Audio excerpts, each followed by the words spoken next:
زندگی کا سب سے زیادہ وقت ہمیں دیا ہے، ماں باپ نے سب سے زیادہ ٹائم ہمیں دیا ہے، ان ماں باپ کے لیے ہمارے پاس ٹائم نہیں ہے، ہر ایک کے لیے ٹائم ہے۔ میرے آقا علیہ السلام کے دیوانوں، سب کے لیے محبتوں کی سوگاتیں ہیں، ماں باپ کے لیے محبت کی سوگات نہیں۔ اور یاد رکھنا، میں اپنے جوانوں سے یہ بات کہنا چاہتا ہوں، جس کی زندگی میں ماں باپ کی دعا نہیں ہے اس کی زندگی کبھی پربہار نہیں ہو سکتی، اس کی زندگی خوشیوں سے مالا مال نہیں ہو سکتی۔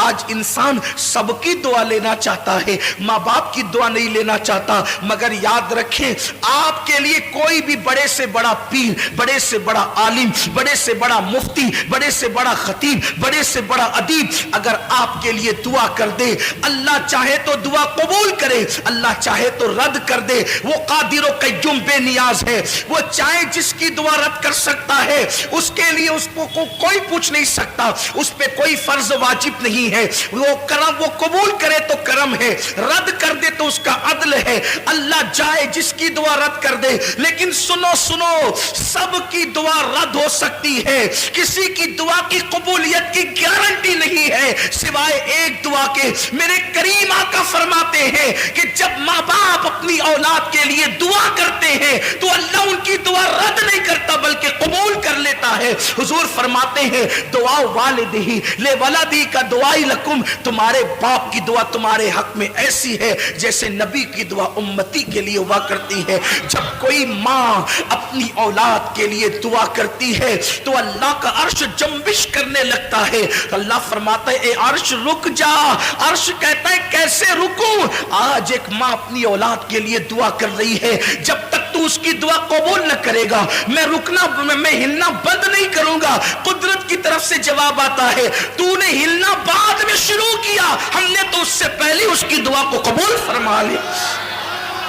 آج ہم یہ سمجھتے ہیں ہم 5 وقت کے نمازی ہے، نیک ہو گئے بہت، ماں نماز نہیں پڑھتی اس کی دعا میں کیا اثر ہو گیا؟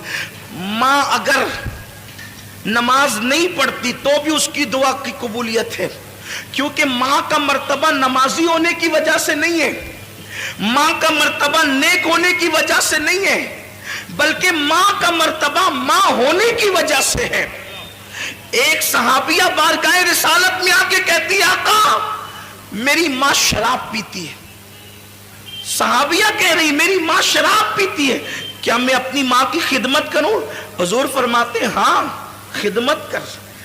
عرض کی حضور وہ شراب پینے کے لیے میخانے میں جاتی ہے، حضور فرماتے ہیں محبت سے سمجھا، اور اگر نہ مانے جب وہ شراب پی کے بے ہوش ہو جائے تو ادب سے اس کو اٹھا کر لا اور اس کے بستر پہ لٹا دے۔ یہ اسلام کی تعلیم ہے، لیکن آج ماں باپ کے ساتھ اس نے سلوک نہیں ہے۔ ماں باپ کو گھر کا کچرا سمجھا جاتا ہے، ماں باپ کو ذلیل اور رسوا کیا جاتا ہے۔ یاد رکھنا ہمیشہ جوان نہیں رہو گے، جس دن تمہاری جوانی ڈھلے گی تم بھی باپ بنو گے، خواتین بھی ماں بنے گی۔ تم نے اپنی اولاد کے ساتھ جیسا سلوک کیا تمہاری اولاد اس سے بدتر تمہارے ساتھ سلوک کرے گی۔ تم اپنے ماں باپ کے ساتھ جیسا سلوک کرو گے اگر ان کو ستایا اس سے زیادہ تم ستائے جاؤ گے، اور تم نے ان کی خدمت کی تو اس سے زیادہ تمہاری اولاد تمہاری خدمت کرے گی۔ یہ بڑے عظیم لوگ ہیں۔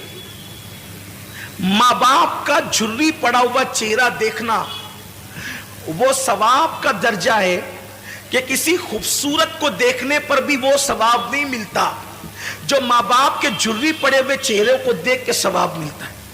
اور ایک بات ہمیشہ یاد رکھنا، جس دن یہ چہرے قبروں میں چلے جائیں گے نا، پھر ان چہروں کو ترسو گے تو یہ چہرے کبھی خواب میں بھی نظر نہیں آئیں گے۔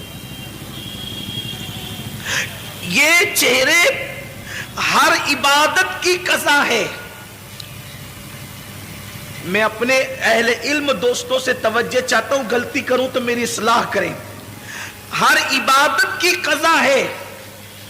عشاء نہیں پڑھی، کبھی احساس ہو گیا کہ میں نے فروری کی 2019 کی 9 تاریخ کی عشاء نہیں پڑھی تھی، زندگی میں جس دن احساس ہو جائے اس دن پڑھو، اس کی قضا ہے۔ 10 تاریخ کی فجر نہیں پڑھی تھی، جس دن احساس ہو جائے پڑھ لیا، زندگی بھر میں اس کی قضا ہے۔ ہر عبادت کی قضا ہے۔ ماں باپ سکتی، اس کی کبھی قضا نہیں ہو سکتی. اور زندگی میں جس دن ماں باپ نہیں ہوں گے اس دن آپ کو اپنے ماں باپ یاد آئیں گے.